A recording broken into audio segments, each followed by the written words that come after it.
Washington. President Donald Trump has claimed complete vindication from a congressional memo that alleges the FBI abused its surveillance powers during the investigation into his campaign's possible Russia ties. But the memo also includes revelations that might complicate efforts by Trump and his allies to undermine special counsel Robert Mueller's inquiry. The four-page document released Friday contends that the FBI, when it applied for a surveillance warrant on a one-time Trump campaign associate, relied excessively on an ex-British spy whose opposition research was funded by Democrats. At the same time, the memo confirms that the investigation into potential Trump links to Russia actually began several months earlier, and was triggered by information involving a different campaign aide. Read the full memo. House Republicans release partisan memo on Russia probe. Christopher Steele, the former spy who compiled the allegations, acknowledged having strong anti-Trump sentiments. But he also was a longtime FBI source with a credible track record, according to the memo from the House Intelligence Committee Chairman, Rep. Devin Nunes, and his staff. The warrant authorizing the FBI to monitor the communications of former campaign advisor Carter Page was not a one-time request but was approved by a judge on 4 occasions, the memo says, and even signed off on by the second-ranking official at the Justice Department, Rod Rosenstein, whom Trump appointed as Deputy Attorney General. Trump, however, tweeted Saturday from Florida, where he was spending the weekend, that the memo puts him in the clear. "This memo totally vindicates Trump," in probe, he said. But the Russian witch hunt goes on and on. They say was no collusion and there was no obstruction, the word now used because, after 1 year of looking endlessly and finding nothing, collusion is dead. This is an American disgrace. This memo totally vindicates Trump, in probe. But the Russian witch hunt goes on and on. There was no collusion and there was no obstruction, the word now used because, after 1 year of looking endlessly and finding nothing, collusion is dead. This is an American disgrace. Donald J.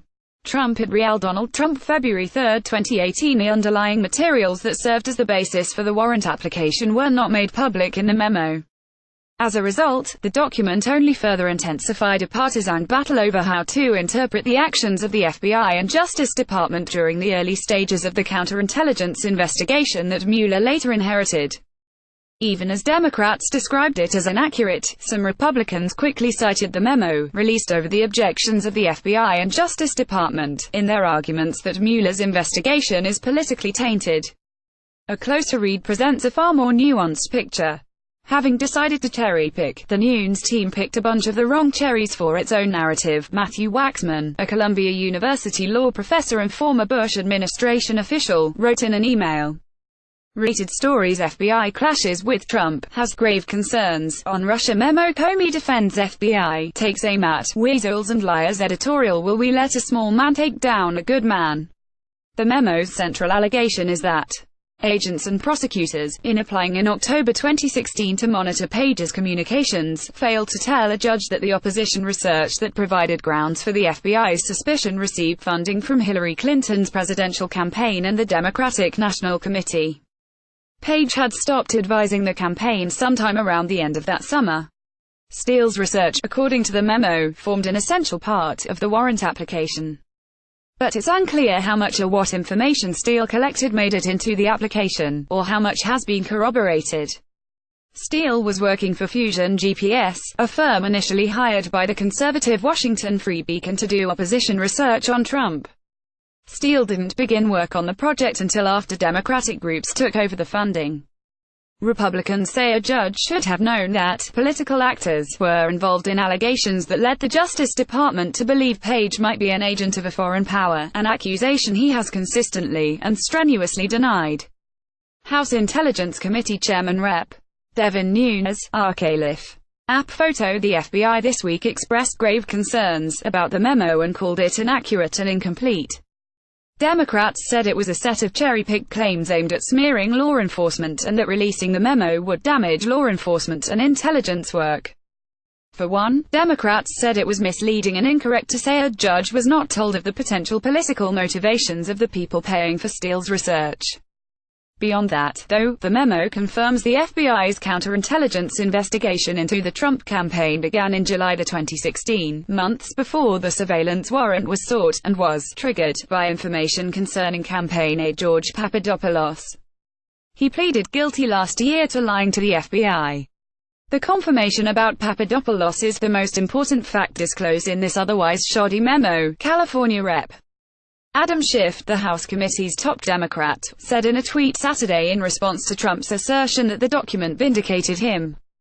The timing makes clear that other Trump associates beyond Page, who was part of the election effort for only a short period and was not in Trump's inner circle, had generated law enforcement scrutiny. The memo also omits that Page had been on the FBI's radar a few years earlier as part of a separate counterintelligence investigation into Russian influence. Special counsel Robert Mueller. Getty Images. The memo's release also comes amid an effort by Trump and congressional Republicans to discredit Mueller's investigation. His probe focuses not only on whether the Trump campaign coordinated with Russia but also on whether the president sought to obstruct justice. Rep. Trey Gowdy, a South Carolina Republican who has been deeply involved in hotly debated Republican issues such as the Benghazi hearings, says the GOP memo has no impact on Mueller's Russia probe and that the significance of the dossier has been overstated. There is a Russia investigation without a dossier. So to the extent the memo deals with the dossier and the FISA process, the dossier has nothing to do with the meeting at Trump Tower, Gowdy said in an interview to Air Sunday on CBS, Face the Nation. Gowdy, who announced recently that he is not running for re-election, said, "The dossier really has nothing to do with George Papadopoulos' meeting in Great Britain. It also doesn't have anything to do with obstruction of justice. So there's going to be a Russia probe, even without a dossier."